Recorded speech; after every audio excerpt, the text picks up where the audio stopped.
त्यांनी पुढे येऊन स्वराज्याच्या प्रेमेचे प्रतीक असलेल्या सर्वांनी महाराजांच्या विचारांना या ठिकाणी अभिवादन करूया टाळ्यांच्या गजरामध्ये।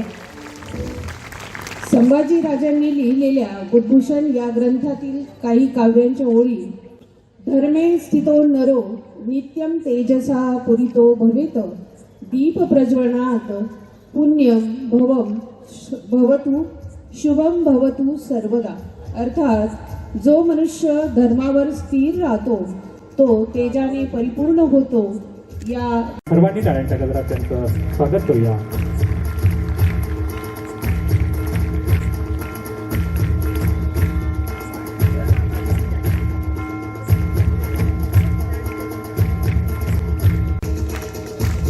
हेमंत निकम साहेब मूळचे चाळीसगाव तालुक्यातील धामणगावचे आहेत। BSc ॲग्री आणि एक उत्तम प्रशासकीय अधिकारी।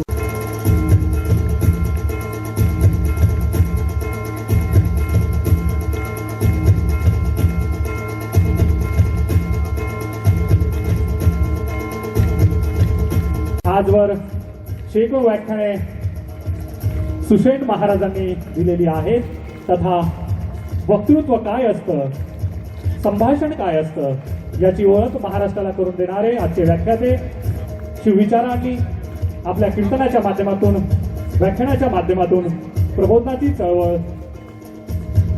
तेवत ठेवणारे माननीय सुषेण महाराज नाईकवाडे। माँसाहेब जिजाऊ, स्वराज्य संस्थापक छत्रपती शिवाजी महाराज, स्वराज्य रक्षक छत्रपती संभाजी महाराज, सन्माननीय संचालक साहेब माननीय बाबासाहेब कुणालजी पाटील साहेब यांच्या माध्यमातून आज 21व्या वर्षी ही व्याख्यानमाला तुम्हा सर्व रसिकांना श्रवणाचा आनंद देत आहे, या मागेही दिलेला आहे आणि इथून पुढेही देत राहील। की तलवार हातात घेऊन उभा राहिलेले महाराज दिसतात सगळ्यांना, पण व्यासपीठानं विषय दिलेला गेल्या काही दिवसापूर्वी चव्हाण सरांचा फोन झाला की तुमचा विषय सांगा, आणि आमची व्याख्यानमाला ही इतरांपेक्षा वेगळी आहे, बरं आगळी वेगळी आहे। मला त्यांना कळणं गरजेचं आहे, आम्हाला लढाया पलीकडच्या कळले नाही, लढाया कळल्या। लढाया तर सर्व श्रुत आहेत ना, सगळ्यांना माहिती आहेत।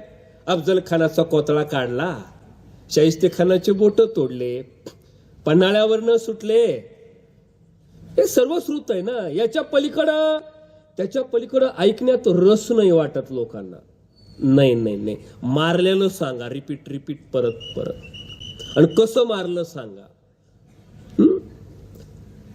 मी खरंच खूप व्याख्यानं केली हो, खूप कीर्तनं बी केली, पण तुमच्या इकडच्या सारखे ताट बसलेले मुलं मी कुठंच नाही पाहिले बघा। त्या बघा त्या बघा त्या बघा त्या बघा, बरोबर शेवटपर्यंत ताट बसायचं गड्या, हाताची घडी तोंडावर बोट, मामाच खिशात, हा त्या बघा। मी 5वीच्या वर्गाचा क्लास टीचर होतो, हे काढू का आता, जमन का?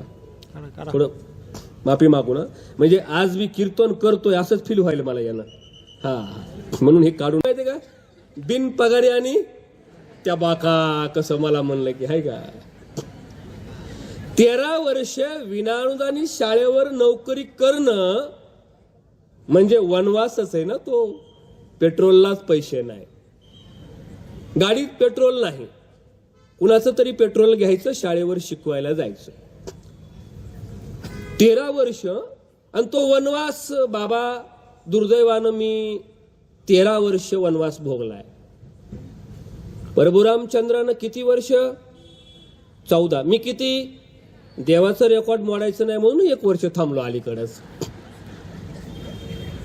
आणि म्हणून ते मुलं समोर असले की माझ्यातला शिक्षक अपसुक जागा व्हायला लागतो, आणि आज ती मुलं समोर आहेत। 5वीच्या वर्गाची सहल काढली होती मी एकदा. पोरांना सांगितलं, पोरांनो सकाळी 7 वाजता डब्बे घेऊन यायचो. तुम्ही जेव्हा बिंदास, मी सांगतो मग डबा कुत्र्यांनी खाल्ला म्हणून.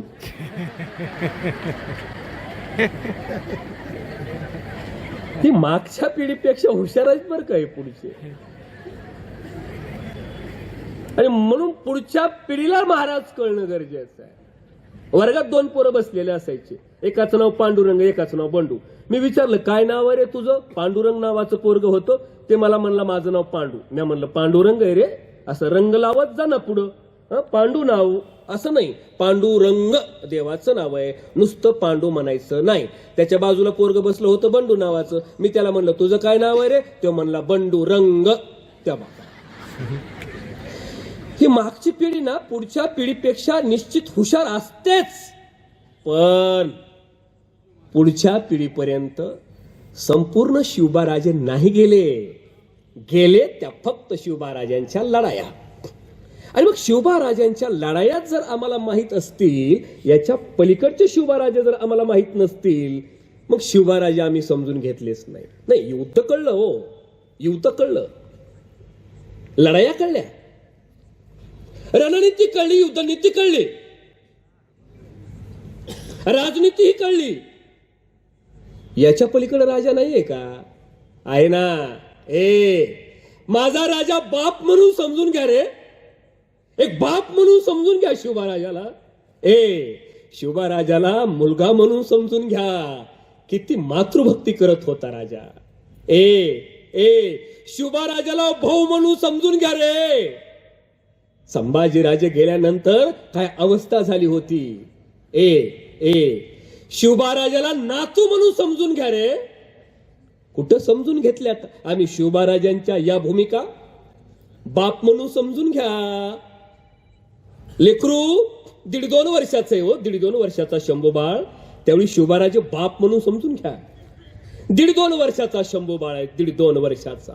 आणि तिकडनं अफजल खान येतोय. अफजल खान मारलेला माहितीये, पण अफजल खान मारायला जाताना जी परिस्थिती होती ना घरची, ही नाही समजून घेतली आपण. 1.5-2 वर्षाचा शंभू बाळ आहे आणि शिवबाराजे बाप आहेत, लक्षात घ्या. लेकरू 1.5-2 वर्षाचं आहे आणि त्या 1.5-2 वर्षाच्या लेकराची आई आजारी पडली आहे. आता इथं शिवबाराजांची परीक्षा आहे. त्याग आहे. काहीतरी दिल्याशिवाय काहीतरी मिळत नसतं. काय दिले शिवबाराजानं बघा, प्रचंड त्याग आहे. एका बीजा केला नास, मग भोगिले कनिस, कळो सकळा हा भाव लहान थोरांवरी जीव. उगाच नाही त्यास लिहिला जात. ओले मूळ भेदी खडकाच अंगाभ्यासाशी सांग कार्यसिद्धी, नव्हे ऐसे काही नाही अवघड नाही कैवाड तोचीवरी. या जगात काहीच अशक्य नाही, पण तुमची त्यागाची वृत्ती असली पाहिजे, फक्त भोगाची नकोय. 20 नंबरच्या पेजवर यादी देतो. त्यामध्ये राजा रामदेवरायकडनं सोनं की चांदी किती नेली? 400 क्विंटल चांदी नेली. हा सय्यद अख्तर अब्बास सांगतोय. एवढंच काय, राजा रामदेवरायकडनं सोनं 240 क्विंटल. एवढंच काय तर 3 क्विंटल मोती आणि जवळपास 1 क्विंटल मोती अल्लाउद्दीन खिलजी पठाण राजा रामदेवरायकडनं लुटून नेला. आणि यापेक्षा सर्वात मोठी लूट केली ती आमच्या स्वाभिमानाची, ती आमच्या इज्जतीची. राजा रामदेवरायची मोठी मुलगी जेठाई उर्फ जेठापल्ली ही घेऊन जात असताना, ही संपत्ती घेऊन जात असताना, राजा रामदेवरायची जेठापल्ली मुलगी सुद्धा स्वतःच्या उपभोगासाठी हा अल्लाउद्दीन खिलजी पठाण दिल्लीला घेऊन गेलाय. हा खरा इतिहास आहे. हा दडवून ठेवून चालणार नाही. जे इतिहासाची कागदपत्र सांगतात तीच कागदपत्र आहेत. एवढंच काय, याच अल्लाउद्दीन खिलजी पठाणाला 1303 साली चित्तोडगडावर आक्रमण केलंय. चित्तोडगड जिंकल्याच्या नंतर 25,000 लोकांची कत्तल केली आहे. एवढंच काय, तैमूर लंगाईने भारतावर स्वारी केली आणि स्वतःचं तैमूर लिंगाने एक पुस्तक लिहिलंय. तैमुरी स्वतःचं आत्मचरित्र लिहिलंय आणि आत्मचरित्रामध्ये हा तैमूर लंग सांगतो, मी भारतावर स्वारी का केली?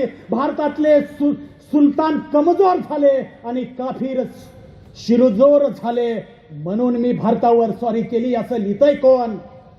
तैमूर स्वतःच्या आत्मचरित्रामध्ये लिहितो.